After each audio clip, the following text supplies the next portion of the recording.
Hey, what's going on? Happy Tuesday. Welcome to Tuesday's Conversations and the Chronicles of a Freshman Senior. I'm LaRonda, and I have something on my mind and my heart today. First of all, it's Black History Month, so whoop whoop to the Black people and the people of color and those who are in the underestimated group of human beings on this here planet that we're living on.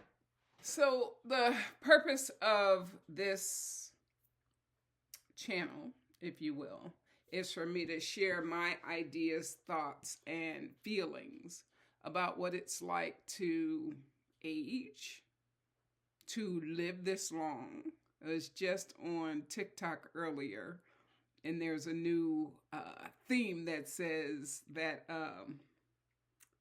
basically social media is being taken over by the old people. I'm an old person. Am I taking over? I'm down with the revolution, right? What that says to me, honestly, is after living over 60 years, I have something to offer to the world. And how am I doing it? I'm not going into work every single day, so I don't have that audience. I'm not in school anymore, and social media has been the platform that I chose to use to get my messaging out. If what I'm saying resonates with you, like, subscribe, and all that stuff here on YouTube, but that's not my point of building this channel. Okay, first of all, this is week 6 of the new year. Who's counting? We made it through the month of January. I just saw something that said the month of February is an anomaly because the month of February has 4 Sundays, 4 Mondays, 4 Tuesdays, 4 Wednesdays, 4 Thursdays, 4 Fridays, and 4 Saturdays, because there are 28 days in the month of February, and we started the month on a Sunday. And apparently that's something worth talking about. I don't know. It don't matter to me, I pray that I get to live through the month of February and so on. And if I don't, if this is the last post I get to make, here is my thoughts and feelings about what's going on in my head that I wanted to share with the world. This weekend, as we started Black History Month, there was a call to action to watch Michelle Obama's Becoming, her documentary on Netflix, because there was another documentary that was in theaters that shall go nameless on my channel. Because I don't get down like that, right? It's not me versus, it's me versus me. That's what I'm competing against. Yet if there's a call to support a Black person, a person of color, an underrepresented person, a person from the LGBT community, a person who is underestimated, count me in. Invite me to that party and I will show up. So the term underestimated is a term that I heard for the first time really elevated by an author, a philanthropist, a millionaire. Her name is Arlan Hamilton. Have you heard of Arlan Hamilton? Let me tell you about Arlan Hamilton. Black, queer, millionaire woman who was so poor at one time. She was on public assistance. She and her mother and her brother. And she used to, at times, she slept in the San Francisco airport. That's what caught my attention, because I was like, wait, what? She's a millionaire and she's under 40. Okay. I am often inspired by the younger generation who did not let the isms slow them down, saw them, recognized them, and ran through them, over them, or whatever. Super Bowl Sunday coming, so let's use some football analogies, right? As in my mind popped up Saquon Barkley, where he jumped over folks trying to tackle him. So Arlan Hamilton is on a mission. She says she has made millions of dollars, and she's a venture capitalist, which means that she raises money that she uses to support other underestimated people. How about that? That would be me. I am an underestimated person. That doesn't mean people who are underestimated are not victims. They're just people who didn't always have the opportunities, whether they didn't have the best start to their lives, born into poverty, born into families that didn't have generational wealth.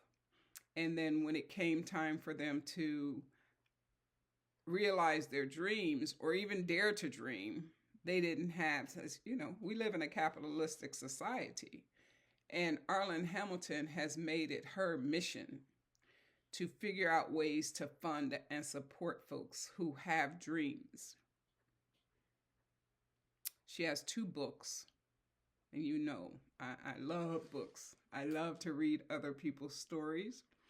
And the first book that I read from her was Your First Million, and where it's talking about how you can leverage your ideas. And then I may have the order of these 2 books mixed up. The other book that she wrote is called It's About Damn Time. And that one talks about how it's about damn time for us to give other people an opportunity. We all know that in this society, in this culture, in this country, if you're here in the United States watching this, or you're following what's going on in the United States, you know that the majority of the wealth is in the hands of a very small minority of human beings. Lots of billionaires, some billionaires out there, some trying to go for the trillions, right?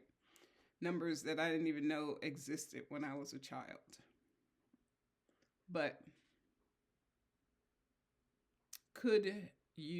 would your life be different if someone funded your dreams? Could your life be different if you were allowed to fail? Right? Have you ever reached the pinnacle of your life, your dreams, and got up there? You're at the top of whatever you aim to be. You're there. You're like Rocky on them steps. And then something happens and it goes wrong. And I remember a story I heard one time that talked about climbing that ladder of success, right? As you're climbing the ladder of success, you get up to that top rung. You've reached the pinnacle, but do you get to stay up there? You're making the most money you ever made. Shout out to Sherry Shepherd. I just saw that her talk show was canceled today. I just saw it today that her talk show will end at the end of this year. I know that was one of her dreams, to have a talk show. She took over the slot from Wendy Williams. I remember when Wendy Williams had her radio show and she wanted to be on television, and she got to be on television for 13 years. Go back, Oprah Winfrey. Did she ever think that she was going to be who she is, a billionaire today? It's not about these celebrities. It's about people who reached as high as they, in their dreams, on their dream list. I'm sure Sherry Shepherd has more in her because she has pivoted several times, right? She's an actress. She's a comedian. She hosted The View. She will rebound and she will come up with something else because she's a creative. I seem to remember hearing that having her own talk show was like her dream. I remember when Queen Latifah, when she had her own show, and Monique and these other black folks had their shows. Yet also, and I'm talking about this during Black History Month. I'm looking and seeing my calendar. I haven't even changed it on the wall yet. But my Latina brothers and sisters, my Asian brothers and sisters, how many of them have had a talk show? Think they're not dreaming of it? Think they don't have little girls and little boys, they, thems, who are interested in possibly having a talk show, but not even given the opportunity? So, underestimated folks, where the system doesn't think, we don't think that an Asian person could host a talk show in this of the Americas, the land of the free and the home of the brave. But I digress. Arlan Hamilton is my salute for this first Tuesday in February. I'm following her work as I continue to learn how to use my voice, find my space, find my people on these social media platforms, TikTok, Instagram, the app that Arlan Hamilton is on, where she's teaching folks. If you feel like you're an underestimated person and you want to learn from this Black woman who has your interest and is looking for us, is on Skool, Skool. I have taken lots of classes. I have joined lots of programs, and this is my latest for 2026. This is the one that I'm riding with this year. Skool, Arlan Hamilton's Skool is a platform that Arlan Hamilton is on. She's building a community under Skool. There are other apps out there, other places she could have used to build, but she chose Skool. And if you get on there and you learn from her, she is a great teacher, in my opinion, as a retired educator. I learn differently.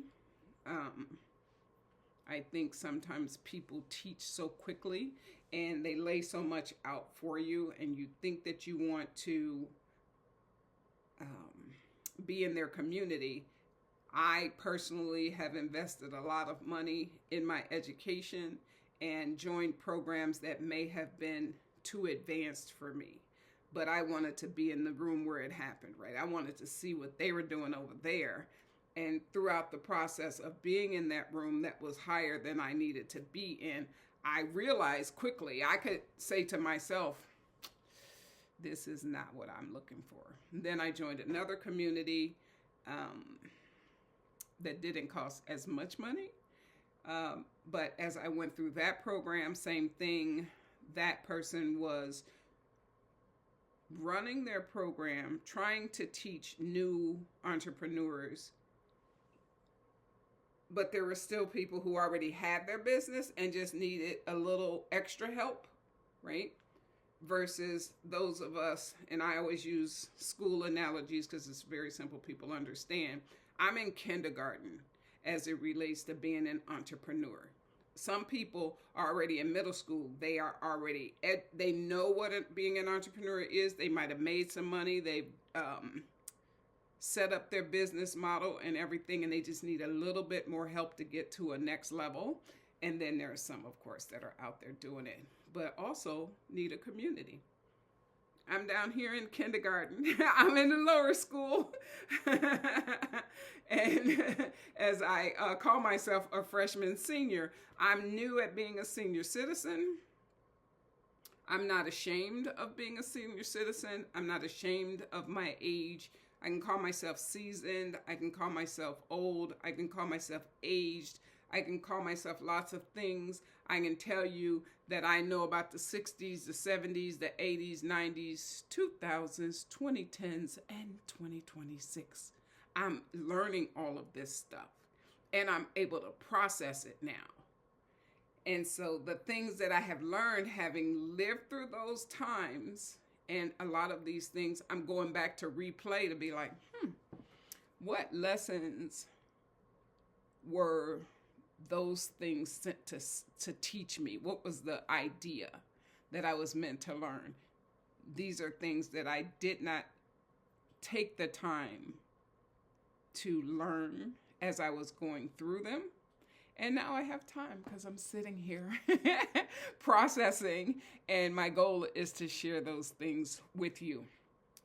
My initial goal was to aim my channel at Black women over 50 because that's who I am. That's my sweet spot, and we need a place.